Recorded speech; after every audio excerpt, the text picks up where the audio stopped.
The last line of code clicked into place at 3 in the morning. I leaned back in my chair, the worn fabric groaning in the silence of the office. On the triple monitors in front of me, Elysian glowed. It was more than an app. It was a digital soul. 2 years of my life, my entire 28 years of existence, felt like they had been leading to this single perfect creation. It was beautiful. It was flawless. And in just a few hours, it would belong to the world. The door creaked open. It was my brother Julian. He held 2 steaming cups of coffee, a practiced, charming smile already on his face, even in the harsh fluorescent light.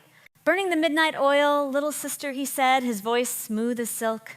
He slid 1 cup onto my desk. "I knew I'd find you here." The mother hen watching over her golden egg.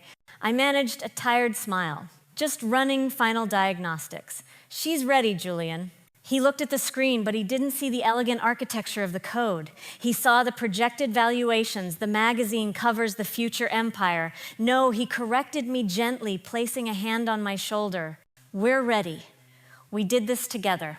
I leaned into his touch, a wave of gratitude washing over me. He was the face, the voice, the one who charmed investors while I lived in the quiet, logical world of ones and zeros. We were a team. That was my last happy memory. The next morning, I arrived at the office holding a box of donuts for the team. But I never made it past the lobby. 2 security guards stepped in front of me. They weren't our usual friendly daytime guards. These were men with stiff uniforms and colder eyes. "Alara Vance," one of them asked, his voice flat. "Yes. What's going on?" "We need you to come with us." Confusion prickled my skin. They led me not to the elevator, but to a small, windowless meeting room I'd never been in before. And there waiting for me was Julian. He was wearing a new $3,000 suit, the one I told him to buy for the launch press conference. He wasn't smiling. "Julian, what is this? Did something happen to the servers?" I asked, my heart starting to beat a little too fast. He slid a thick manila folder across the polished table. He didn't meet my eyes. "The board has made a decision, Alara. Effective immediately, your employment is terminated." The world went silent. All I could hear was the blood pounding in my ears. The words didn't make sense. They were just sounds. What I finally whispered. My throat felt tight, the words scraping its way out. "The company is moving in a new direction," he said, reciting a line that was clearly rehearsed. "Your role has been made redundant. Furthermore, due to a pattern of erratic behavior and potential sabotage, we're opening an investigation into your work." My hands started shaking uncontrollably. "Sabotage, my work, Julian, this is Elysian. This is my work, this is our work." That's when he finally looked at me. And in his eyes, I saw nothing. No brotherly affection, no shared history, just cold, bottomless ambition. He leaned forward slightly. "Because you write the code, Alara," he said, his voice dropping to a low, dismissive whisper, "and I build the empires. Don't ever confuse your position." That was it. That was the moment my world shattered. The security guards stepped forward. One handed me a cardboard box with the few pathetic items from my desk, already inside a coffee mug, a worn-out programming manual, a framed photo of me and Julian as kids. They escorted me back through the main office. Every head turned. Every eye was on me. The team I had hired, the people I had mentored, watched in silence as I was walked out of my own company like a criminal. I stood on the curb under the glittering glass tower with our company's name on it, holding a box of my shattered life. The morning traffic rushed by a blur of noise and color. I stood frozen in the box of donuts, still sitting on the reception desk upstairs, a monument to my own stupidity. I don't remember the drive back to my parents' house. I don't remember packing up my apartment, the one with the perfect view of the city skyline that I had been so proud of. The next few weeks were a gray, featureless fog of grief. I moved back into my childhood bedroom, a museum of the girl I used to be. Posters of old science fiction movies looked down at me from the walls. My first programming manuals were still stacked on the bookshelf. It felt like I had not just lost my future, but my present had been erased, forcing me back into the past. My parents tried their best. They treated me like I was recovering from a long illness, tiptoeing around me, making me soup I wouldn't eat. They didn't understand what had happened, and I couldn't bring myself to explain it. How do you tell your parents that their son, their golden boy, is a monster? How do you explain that he didn't just fire you, he surgically removed you from your own life? So I let them believe the story. Julian had undoubtedly fed them that I was burned out, that the startup world was too stressful, that I had decided to take a break. The fog started to clear the day I saw him on television. I was sitting on the living room sofa staring blankly at the screen when his face appeared. He was a guest on a major business news show, looking relaxed and confident in his expensive suit. The Chiron beneath him read Julian Vance, the self-made genius behind Elysian. I felt the air leave my lungs. So Julian, the host, said, smiling brightly, Elysian has become the fastest growing social app in history, an overnight success. What's your secret? Julian chuckled, that charming, practiced chuckle. Well, there's no secret, really. Just years of hard work, a clear vision, and a refusal to ever take no for an answer. I saw a world disconnected, and I simply had the conviction to build a bridge. I had the conviction. I wrote the code for that bridge line by painstaking line while he was out having $200 steak dinners and calling them networking. The interview was a masterpiece of deception. He talked about his design philosophy using phrases I had written in my project journals. He spoke of the countless sleepless nights he'd spent building the AI nights I knew he'd actually spent in 5-star hotels on investor-funded trips. He called himself a self-made tech genius. I guess self-made now meant stolen from your own sister. The sight of him so effortlessly stealing my life's work, my very identity, was like a splash of ice water. The grief that had been drowning me for weeks began to crystallize into something else, something cold and hard and sharp, anger. That anger drove me to finally open my old work laptop. My plan was to just wipe it clean, erase everything, and try to forget. I started deleting old project files, clearing out junk when my cursor hovered over my email client. I almost deleted it without opening, but some impulse made me click. I started clearing out old unread messages, and then I saw it. It was an email from 6 months ago from our corporate law firm, accidentally carbon copied to my personal address instead of my work one. It had been sent to Julian. The subject line was innocuous enough strategy for I. P transfer of EV. E be elara Vance. My heart hammered against my ribs. I clicked it open. It was a long clinical email chain detailing the most efficient legal pathways for ensuring all intellectual property developed by me would be irrevocably assigned to the parent company, of which Julian was the sole majority shareholder. It discussed clauses about non-essential personnel and termination for cause. It was a blueprint for my own execution, written while he was still bringing me coffee and calling us a team. This wasn't a spontaneous act of greed. It was a premeditated assassination. And there it was, the final straw. Stupid me. I had been grieving a betrayal when I should have been studying a crime scene. That evening, my parents found me sitting in the dark in my room, the glow of the laptop screen illuminating my face. Honey, you've been in here all day, my mom said softly. My dad followed her and holding a glossy magazine. We thought this might cheer you up, he said, his voice full of a proud, painful innocence. He held it out to me. On the cover was Julian. His arms were crossed, a confident smirk on his face. The headline blared, Man of the Year, How Julian Vance Connected the World. Isn't it wonderful, my mom? Said her eyes shining. All his hard work has finally paid off. We are so. I looked from the magazine cover at my brother's triumphant lying face to my parents' loving, deceived faces. They had no idea. They were celebrating the man who had destroyed me, who had built his throne on my ruins. In that moment, I had never felt more alone. I took the magazine from my dad's hands. I forced a smile that felt like broken glass in my mouth. Yeah, Mom, I said, my voice barely a whisper. It's wonderful. They left me there alone with the proof of my brother's victory. But as I stared at his picture, I wasn't just looking at the man who had stolen my past. I was looking at the man whose future I was about to burn to the ground. For 2 days, I did nothing but stare at that magazine cover. I let my anger burn. I let it consume all the grief, all the sadness, all the self-pity, until only the rage was left glowing like a hot coal in my chest. Anger, I learned, is a fantastic motivator. It's clean, it's focused, it doesn't have time for tears. My first instinct was to destroy him. to leak the email to expose him as a fraud. But I quickly realized that would be a fool's game. He had a team of expensive lawyers. I had a public library card. They would bury me in litigation, paint me as a disgruntled, crazy ex-employee.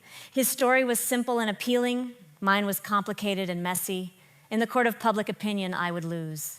So I started digging. I spent hours online piecing together the corporate structure of Elysian from public filings. It was a tangled web of holding companies and shell corporations designed to obscure ownership and protect assets. Julian had learned his lessons well. He had built a fortress, but every fortress has a flaw. I hit a wall pretty quickly.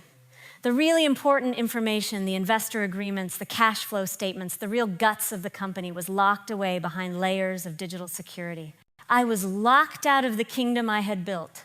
The frustration was immense, but it was a cold frustration, now a puzzle to be solved, not a wound to be felt. The answer didn't come from a computer. It came in a thin white envelope. It was a Tuesday afternoon. I was grabbing the mail for my parents, sorting through the usual junk mail and bills when I saw it. It was from a major national bank with a little window showing my parents' names and address. A red stamp across the front read, "Final notice, immediate action required." A chill went down my spine. My parents were meticulous with their finances. They'd lived in this house for 35 years and had paid off the mortgage a decade ago. A final notice for what they were out for the afternoon at one of their regular doctor's appointments. The envelope felt heavy in my hand. I knew I shouldn't open it. It was a violation of their privacy. But the red letter seemed to scream at me. I took it to my room and with trembling fingers tore it open. It wasn't a credit card bill. It was a notice of default on a mortgage, a second mortgage. My eyes scanned the document, my mind struggling to process the numbers, the legal jargon. A loan had been taken out against the equity of this house 8 months prior. The principal amount was $500,000. And there on the signature line at the bottom were 3 names, my father's, my mother's, and Julian's. The paper fell from my hand. $500,000, 8 months ago. The timeline aligned perfectly with his legal scheming right when he needed a final injection of cash to secure the last round of private funding. He hadn't just used investors' money to build his stolen empire. He had used our home, the place I grew up, the place my parents planned to live in for the rest of their lives. He had put it all on the line. He hadn't just stolen my future. He was gambling with their past. Something inside me broke, or maybe it was finally forged into something unbreakable. I didn't cry. I didn't scream. I just felt a profound, terrifying calm settle over me. It was the calm of absolute certainty. The question of whether or not to fight was gone. The moral debate, the fear of hurting my parents, it all vanished. He had already hurt them more than they could possibly imagine. They just didn't know it yet. My job was no longer to get revenge. My job was to save them. A switch flipped in my brain. Every emotion I had, the anger, the betrayal, the heartbreak, was compiled and archived. What was left was a single, clean line of code, survival. And the only way to survive was to win. I picked up the notice from the floor and folded it carefully, placing it in my desk drawer. Then I turned back to my laptop. My fingers flew across the keyboard, my movements precise and efficient. I wasn't a grieving daughter anymore. I wasn't a failed programmer. I was an architect, and I was about to design a demolition. My childhood garage became my war room. The old oil stains on the concrete floor were the foundations of my new headquarters. I dragged in a folding table, set up my old laptop and a second monitor. I bought 2 cheap whiteboards and filled them with a spider web of diagrams, server, architecture, and lines of code. It was a map of the kingdom I had built, and I was now plotting a siege against it. My first step was to study the enemy, not Julian, but his new army. I spent days researching every member of the Elysian tech team he had hired to replace me. I found them on LinkedIn, on developer forums, on university websites. I read their old papers, looked at the projects they had worked on. My assessment was swift and clinical. They were competent. They were textbook. They could follow instructions and maintain a system, but they couldn't create.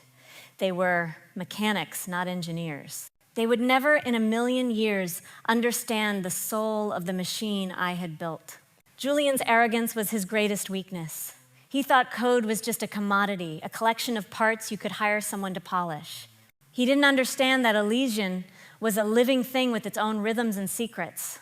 And he had hired a team that was completely blind to that truth. Next, I studied the battlefield itself. I downloaded the latest version of Elysian and went to work. I decompiled the application, peeling back the layers of code his new team had added. What I found was almost insulting. They had patched my work with clumsy, inefficient code. They had built clunky additions on top of my elegant foundations. It was like watching someone put vinyl siding on a marble cathedral.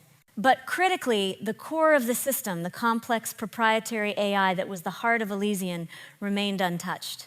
They were afraid of it. They didn't understand it, so they built around it, leaving my original work perfectly preserved like a fossil in amber.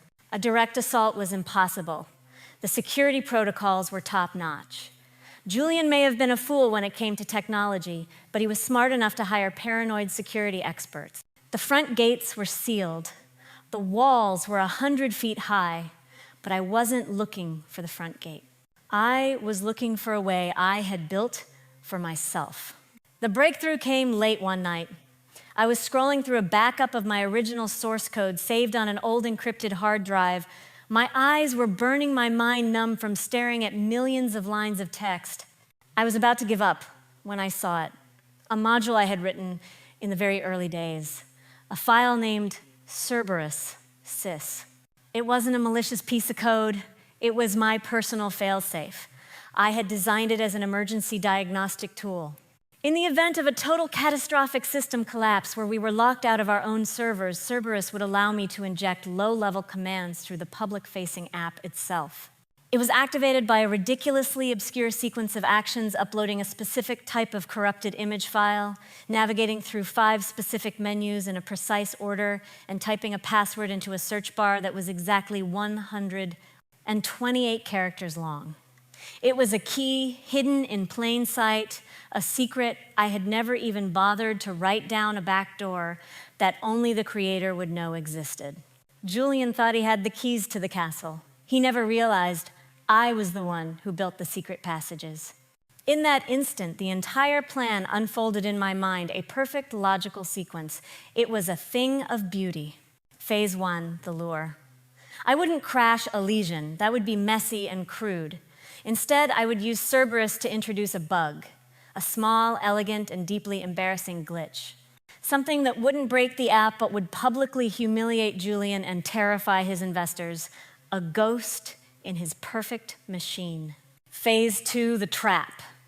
The bug would be a phantom. It would be so deeply woven into the core AI architecture that his team of mechanics would be helpless to fix it. They would patch it in one place and it would pop up somewhere else. Their efforts would only make it worse. Julian, facing a full-blown investor revolt, would become a desperate man. And desperate men do stupid things. Phase 3, the summons. Eventually, he would be forced to realize that only one person in the world could fix his problem. He would have to come to me. He would have to crawl back, hat in hand, and beg the incompetent programmer he had thrown out to save his billion-dollar empire. And when he did, he would be walking into my world. He would be playing by my rules. I looked up from my computer, a real smile spreading across my face for the first time in months. It was not a happy smile. It was the smile of an architect who had just finished the blueprints for the most exquisite, inescapable prison imaginable. On the wall, I had a printout of Elysian's corporate event schedule. My eyes landed on one date just 3 weeks away. The Elysian Founders Gala, a black tie event to celebrate the company's success with its most important global investors. It was the perfect stage for my opening act. The night of the Elysian Founders Gala, I was not in a ballroom wearing a gown. I was in the garage wearing an old hoodie surrounded by the glow of my monitors. On one screen, I had the official live stream of the event, a polished production of shimmering lights and self-congratulation. On the other, I had a command line interface, a stark black window with a single blinking cursor. My connection to Cerberus was stable. The secret passage was open. I could almost smell the expensive champagne through the screen. Julian was on stage, bathed in a soft blue spotlight, looking every bit the visionary CEO. He was holding a champagne flute, his smile radiating a smug, unassailable confidence. The crowd of investors, journalists, and tech elites hung on his every word. They said it couldn't be done, he was saying, his voice resonating with false humility. They said the world was too divided, too cynical. But all of us in this room, we believed in a simple idea, connection. Elysian is not just an app. It is a testament to the power of that belief. My fingers hovered over the keyboard. I waited. I let him savor the moment. I wanted him at the absolute peak of his triumph, at the highest point of his fraudulent ascent. He raised his glass. So I want to propose a toast to the future, to connection, to Elysian. The room erupted in applause. The camera panned across the faces of his most important investors in the front row, a grim-faced banking tycoon from Germany, a famously ruthless venture capitalist from Silicon Valley, a Japanese tech mogul. They were all raising their glasses, smiling, convinced they had backed a winner. That was my cue. As Julian took a triumphant sip of champagne, I hit enter. The code, my elegant little ghost, shot through the back door and into the heart of Elysian's live demonstration servers. It was not a virus, it was a whisper. It didn't destroy data, it simply redirected it. On stage, giant screens behind Julian were meant to be showing a curated, sanitized feed of Elysian's social network. But as my code took hold, the feed flickered. For a split second, an image of the German banker's private message thread with his mistress flashed on screen. Then it was gone. The venture capitalist saw a snippet of a conversation where she was brutally mocking another CEO in the room. The Japanese mogul saw a confidential financial document he had shared with his CFO leak onto the main feed. It was chaos, but it was surgical chaos. The glitches were so fast, so targeted, that most of the room didn't even notice. But in the front row, I saw faces change. A smile froze. A champagne flute stopped halfway to a pair of lips. Eyes widened in disbelief and then narrowed in fury. They knew what they had seen. Their most private, most compromising digital moments broadcast for their rivals to see. Julian, oblivious, was still smiling, but his smile started to falter as a confused murmur rippled through the front of the room. He glanced back at the screen, which was now showing the approved marketing feed again. I looked confused. Then I hit enter again. This time, the whisper became a shout. The main screen behind Julian's head, the one 20 feet high, suddenly switched. It was no longer the Elysian feed, it was Julian's personal bank statement. It showed the $500,000 transfer from my parents' mortgage account labeled simply as family investment. And right next to it, a $45,000 charge from a luxury car dealership made the very next day. It was only on screen for 3 seconds. 3 seconds of pure, unadulterated truth. Then the screens went black. A technician rushed onto the stage, whispering frantically into Julian's ear. The live stream camera cut away to a generic Elysian logo. The beautiful sound of panic began to fill the ballroom. In the garage, I closed my laptop. Phase 1 was complete. The lure had been cast. The ghost was in the machine. Now all I had to do was wait for the hunter to realize he was the one being hunted. The aftermath of the gala was even more spectacular than I had hoped. The tech world was on fire. News headlines screamed about a catastrophic security breach and Elysian's night of shame. Pundits debated whether it was the work of a rival corporation or a sophisticated ring of hackers. Not a single one suspected it was the work of one woman in a garage. Elysian's stock price plummeted 17% in a single day. The German banker publicly announced his fund was reevaluating its position. The venture capitalist from Silicon Valley was quoted in a major tech journal as saying, "Confidence in leadership is paramount." It was corporate speak for Julian is on thin ice. I watched it all unfold with a cold, detached satisfaction. I had lit a fire, and now I was simply watching it spread. My little ghost in the machine continued its work. The glitches were subtle, maddeningly intermittent.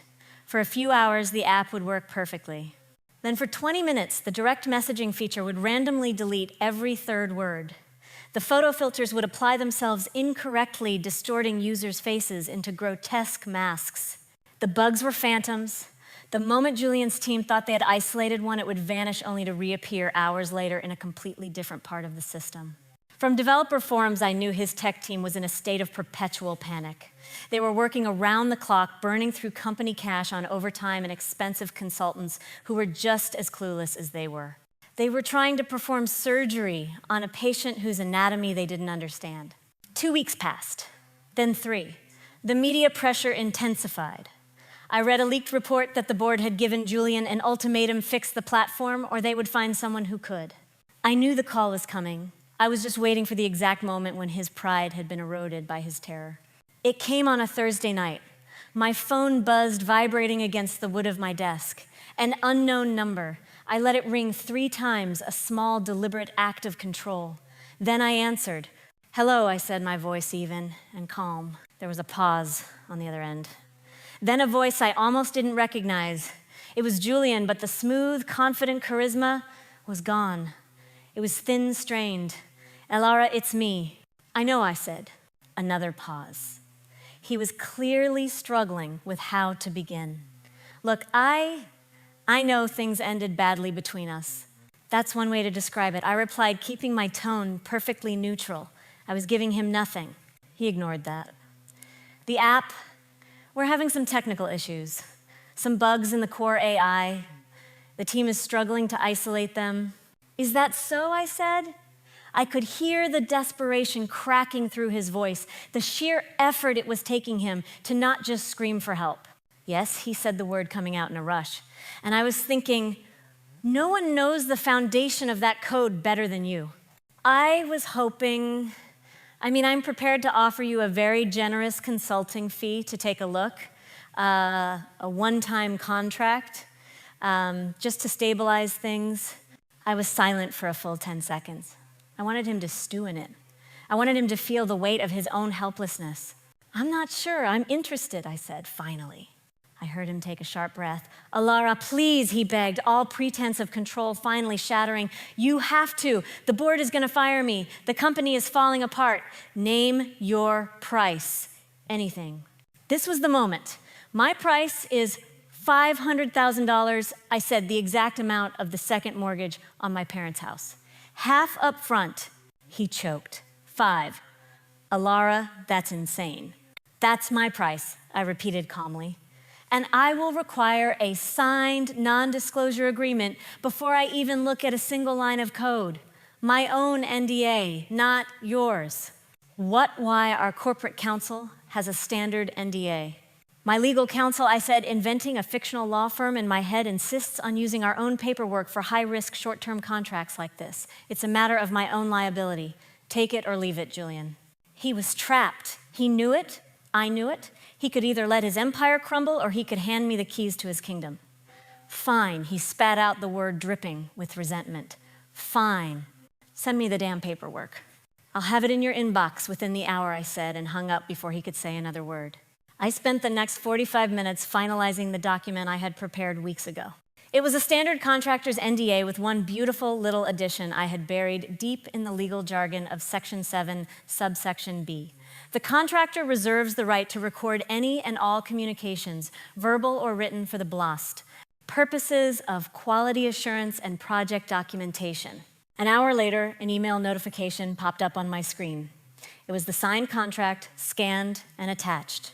I opened the file, and there it was. His elegant, arrogant signature scrawled at the bottom of the document that would become his death warrant. He had just paid me $250,000 to walk into my own trap. And he had given me legal permission to document his entire confession. The mouse had signed on the dotted line. The game was about to enter its final glorious phase. The wire transfer confirmation for $250,000 appeared in my inbox at 9 o'clock the next morning. It was followed by a second email from Julian containing a single encrypted file. The keys to his kingdom. I felt a strange sense of calm as I decrypted the file, revealing the root access credentials to Elysian's entire network. He had no idea what he had just done. He thought he was hiring a plumber to fix a leak. He had just invited a hurricane into his house. My fingers poised over the keyboard, I typed in the long, complex password, I hit enter. And just like that, I was home. For 24 hours, his digital kingdom was my playground. I walked through his firewalls like they were made of smoke. The security systems he had paid millions for were designed to keep strangers out. They never anticipated the return of their God. Every line of code, every data packet, every server handshake recognized me. I could feel the entire system breathing around me, a living entity that had been waiting for its creator to return. My work began. It was a heist, executed with the silent precision of a ghost. First, the evidence. I left the main app servers alone and went straight for the place he would never expect me to look, his private financial servers.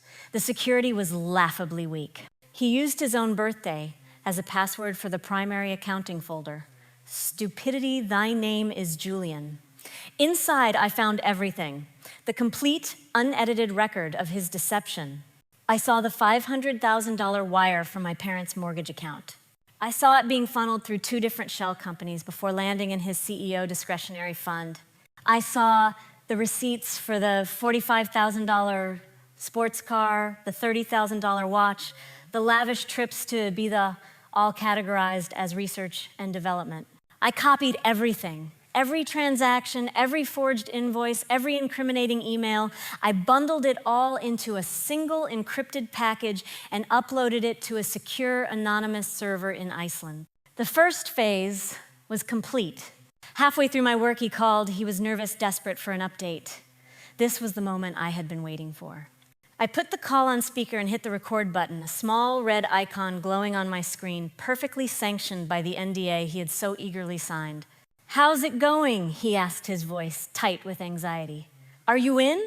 Can you fix it?" "I'm in," I said, my voice cool and professional as I navigated his file structures. "It's worse than you thought, Julian. The code is a mess. It looks like someone tried to patch the core AI without understanding its architecture. It's deeply unstable." I know, he said, his voice rising. "My guys couldn't get a handle on it, but you can fix it right. I mean, you built the damn thing. Just fix what you built, Alara."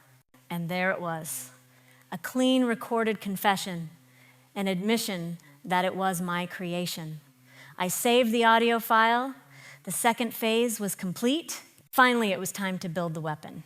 I spent the next several hours writing the most beautiful, most malicious piece of code of my entire life. To any outside observer, it would look like a simple stability patch, a file designed to fix the phantom bugs. But hidden inside, nestled within thousands of lines of benign code, was my Trojan horse.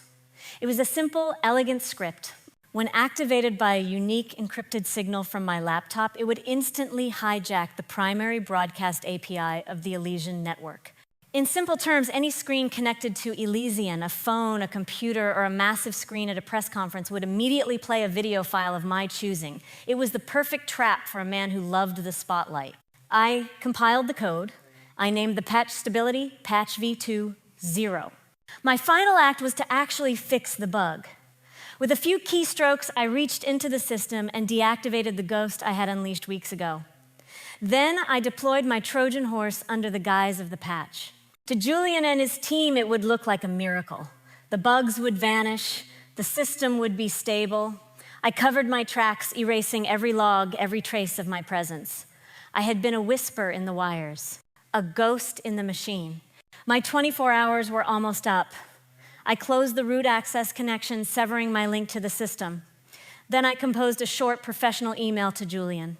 Subject, contract, complete. Julian. The vulnerabilities have been patched. System stability has been restored. I have attached my final invoice. Regards, Alara. I hit send. The bomb was planted. The system was armed.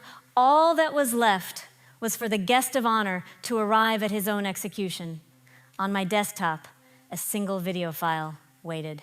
I had named it Justice 2. The final payment of $250,000 appeared in my bank account the next day. The transfer was accompanied by a short, smug email from Julian. "Thanks for the help, we're back on track." He was more than back on track. He was a hero. The media, which had been predicting his downfall just a week earlier, was now praising his decisive leadership in a crisis. Tech blogs lauded his ability to right the ship. He had successfully turned my attack into his own personal triumph.